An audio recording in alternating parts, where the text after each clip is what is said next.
Hello everyone, welcome to my YouTube channel. और आज मैं इस वीडियो में MCQ04 के ब्लॉक 2 के जितने भी चैप्टर्स हैं, उनके जितने इम्पोर्टेंट क्वेश्चंस हैं जो पास पेपर में आ चुके हैं, वो सारे कवर करने वाली हूँ।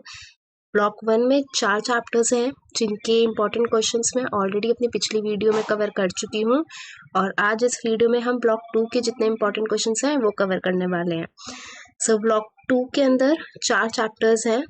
सो एक एक चैप्टर करके हम इम्पोर्टेंट क्वेश्चंस डिस्कस करते हैं। So Unit 5, this is the first chapter of Block 2, Regularity Policies and Framework. So ये 2 क्वेश्चंस हैं जो बहुत इम्पोर्टेंट हैं इस चैप्टर से, जो पिछले कुछ सालों में पूछे जा चुके हैं डायरेक्टली और इनडायरेक्टली। तो इनके जो भी आंसर्स हैं, कंसेप्ट सारे क्लियर कर लो। अगर क्वेश्चन आए तो उसको अपनी लैंग्वेज में बना के आप लिख सकते हो। So first question is, state the regularity policy measures prevalent till mid 80s in India and outline the changes made through reformist policy package of July 1991. Second question is, why were legislative enactments necessary for environment protection?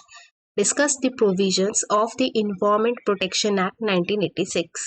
So Environment Protection Act काफ़ी important topic है, इसके बारे में short summary भी तैयार कर लेना। थोड़ा बहुत आपको पता होना चाहिए, तो कम से कम 2-3 पेज तो आप बना के लिख सकते हो वहाँ पर, अगर आपको थोड़ा बहुत भी Environment Protection Act के बारे में पता होगा तो। So now let's go to the next chapter. Unit 6, Corporate Laws 1. Corporate Laws इतना इम्पोर्टेंट नहीं है। Corporate Laws के 2 चैप्टर हैं हमारे, Corporate Laws 1 and Corporate Laws 2. So अगर आपके पास टाइम की शॉर्टेज है तो आप ये 2 चैप्टर स्किप कर सकते हो, Unit 6 और Unit 7. Still मैं रिकमेंड करती हूँ कि आप सारे ही चैप्टर्स कवर करके जाओ, और जो इम्पोर्टेंट टॉपिक्स हैं, जो भी क्वेश्चंस हैं, वो मैं कवर करने वाली हूँ। So write a short note on सिक्का। ये बहुत इंपॉर्टेंट टॉपिक है इस चैप्टर के पॉइंट ऑफ व्यू से, तो इसको कवर कर लेना। Next is, explain silent features of companies second amendment act 2002, and third is, state some of the important amendments proposed under companies amendment bill 2003. Guys, companies act 2013 में जो भी changes आए हैं वो भी इम्पॉर्टेंट है। वो क्वेश्चन मैंने यहाँ इस स्लाइड में नहीं लिखा, लेकिन 2013 के जो भी अमेंडमेंट्स हैं वो भी आप एक बार गो थ्रू कर लेना, उससे भी क्वेश्चंस पूछे जाते हैं।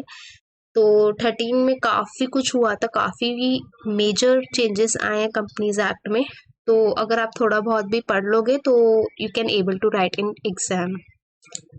सो let's go to the next chapter, Corporate Laws 2. So write a short note on Competition Act 2002, and second is Consumer Protection Act 1986. इनके बारे में भी 2-3 पेज के अकॉर्डिंग पढ़ लेना।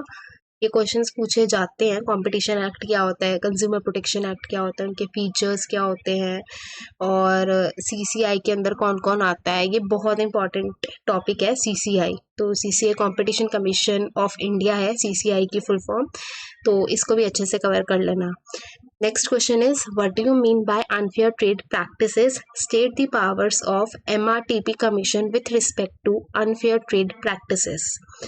Next is, what are the functions of CCI? I already told you CCI important है इस chapter के पॉइंट ऑफ व्यू से, तो CCI के बारे में, उसके फंक्शंस, उसकी कॉम्पोजिशन, कौन कौन लोग होते हैं इसके अंदर, कैसे काम करती है, तो ये थोड़ा बहुत पढ़ लेना। Next question is, state the provisions of competition act 2002. What are the rights conferred upon consumers under Consumer Protection Act? Who can file a complaint under the act? And guys, remember this thing, ये questions जो भी आएंगे वो 20-20 number के आएंगे आपके paper में, तो आपको 3 से 4 पेज तो एटलीस्ट लिख के आने हैं पेपर में। एक्स्ट्रा शीट आपको नहीं मिलेगी, तो सोच समझ के लिखना पेपर में।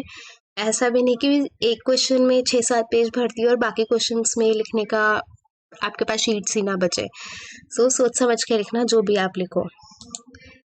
And this is the last chapter of this block number 2 का लास्ट चैप्टर है, labour legislations. So first question is, the scope and coverage of labor legislation are very wide and overlapping. Elucidate the statement with a brief overview of labor legislation in India. ये 3-4 बार पूछा जा चुका है पिछले 10 सालों में, सो पढ़ लेना इसके बारे में. Next is explain adjudication process for settlement under industrial dispute act.